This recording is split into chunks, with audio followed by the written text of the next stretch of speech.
உங்களோட 13வது அறிக்கையில சிறு குறு தொழில் செய்பவர்களுக்கு 50% அரசு மானியத்துடன் கடன் வழங்கப்படும் அப்படின்னு சொல்லியிருக்கீங்க.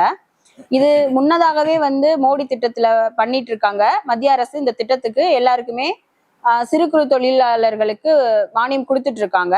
இது எதற்காக நீங்க இந்த திட்டத்தை அறிவிச்சிருக்கீங்க? நீங்க சொன்னது போல மத்திய அரசு 35% கிராமப்புறங்களுக்கும் 25% நகர்ப்புறங்களுக்கும் மானியம் கொடுக்குறாங்க. அது இல்லாம ஒரு தொழில் இல்லாத இடத்துல தொழில் பண்ணாதான் அது கூடுதல் வருமானமா வரும். இவங்க என்ன பண்றாங்கன்னா, யாரு அப்ளிகேஷன் போட்டாலும் அப்ரூவல் பண்ணிடுறது.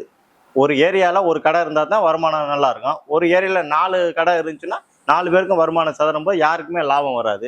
அதனால இவங்க மக்களுக்கு வேலை இல்லாதவங்களுக்கு தொழில் தொடங்கணுமே கொடுக்கணுங்கிற எண்ணம் இருக்கே தவிர, அது லாபகரமா அவங்க பண்றாங்களா, வாங்குற கடனை திருப்பி அடைக்கிறாங்களா, அதுக்குண்டான பாசிபிலிட்டி என்ன, அதை அவங்க ஆராய்ச்சி பண்றதே கிடையாது. அது இல்லாம இப்போ உள்ள விலைவாசிக்கு இவங்க கொடுக்குற 35% மானியம் பத்தவே பத்தாது. அதனால 15% கூடுதலா கொடுத்து 50% நாங்கள் நிர்ணயம் பண்ணியிருக்கிறோம்.